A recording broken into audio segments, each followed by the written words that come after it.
तो आज फिर से हम अपने बिल रिसीवेबल के एमसीक्यू सॉल्व की सीरीज़ में आते हैं और यहाँ पे हम फिर से दूसरी सीरीज़ लेके आए हैं जहाँ पे हमारे एमसीक्यू जो है दूसरे 10 एमसीक्यू सॉल्व करने वाले हैं।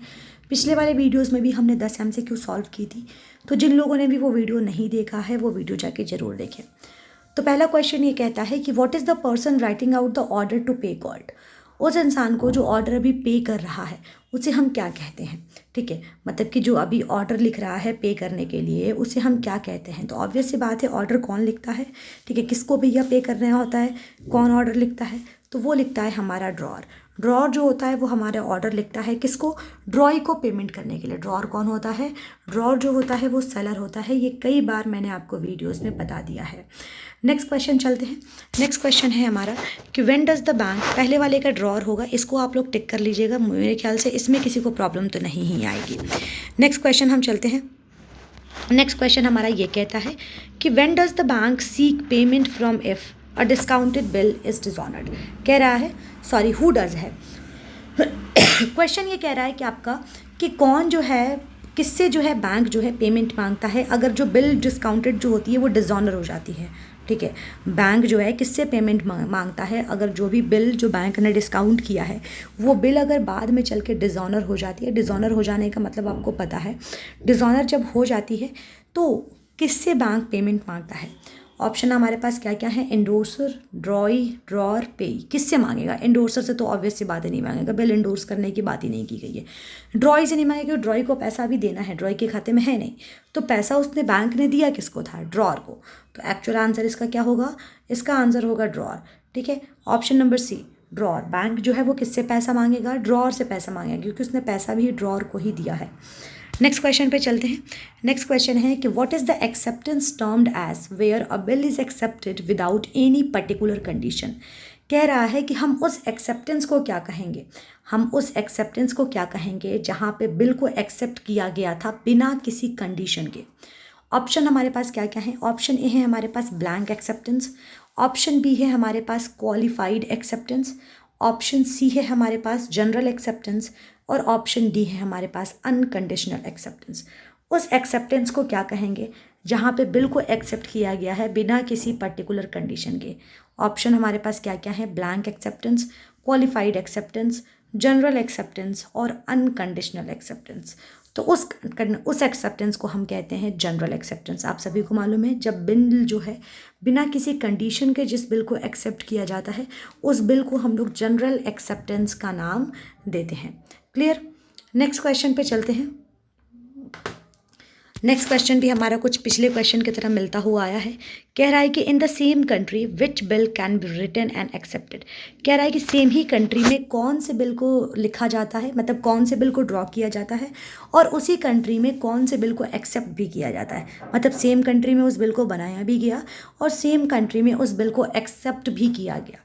देखिए, पिछला वाला जो क्वेश्चन था थोड़ा सा घुमा के था, ये वाला भी क्वेश्चन थोड़ा सा घुमा के है, लेकिन आंसर उसका सेम ही होगा।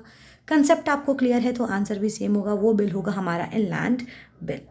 नेक्स्ट क्वेश्चन पे चलते हैं हम। नेक्स्ट क्वेश्चन हमारा ये कहता है, choose from the given options which are least likely to be the feature of the bills of the exchange. कह रहा है कि इनमें से कोई सा ऐसा ऑप्शन चूज़ करो जो आपको लगता है कि बहुत ही कम आपको ऐसा समझ में आता है कि वो जो है क्या है, तो वो फीचर नहीं है बिल्स ऑफ एक्सचेंज का। मतलब लीस्ट लाइकली मतलब है ही नहीं। क्वेश्चन ध्यान से पढ़िएगा, which are least likely to be the feature of the bill of exchange. Bill of exchange का फीचर है ही नहीं। ऑप्शन आपके पास है a written document, bill of exchange is a written document, तो इसमें तो कोई सवाल ही पैदा नहीं होता कि ये ऑप्शन नहीं है। दूसरा है specifies the date of payment, bill of exchange में डेट ऑफ पेमेंट होता है। तीसरा है एक्सेप्टेड बाय ड्रॉर, ये थोड़ा सा कुछ गलत लग रहा है, क्योंकि बिल ऑफ एक्सचेंज को एक्सेप्ट कौन करता है, सेलर जो होता है वो ड्रॉ करता है। ठीक है, एक्सेप्ट कौन करता है, वो करता है बायर। मैंने बताया था ना, बायर जो ड्रॉई होता है वो एक्सेप्ट करता है। ठीक है, बायर क्या होता है, ड्रॉई। तो बिल ऑफ एक्सचेंज को एक्सेप्ट कौन करता है, वो ड्रॉई करता है। यानी कि ये वाला जो ऑप्शन होगा वो हमारा होगा आंसर, क्योंकि यही ऑप्शन जो है वो क्या है, वही जो है बिल ऑफ एक्सचेंज का फीचर नहीं है। क्लियर। नेक्स्ट क्वेश्चन पे चलते हैं। नेक्स्ट क्वेश्चन कह रहा है कि choose the correct option concerning the number of parties involve in discounting bill. कह रहा है कि जब बिल को डिस्काउंट कराया जाता है तो उसमें कितनी पार्टीज़ इन्वॉल्व होती हैं, ठीक है।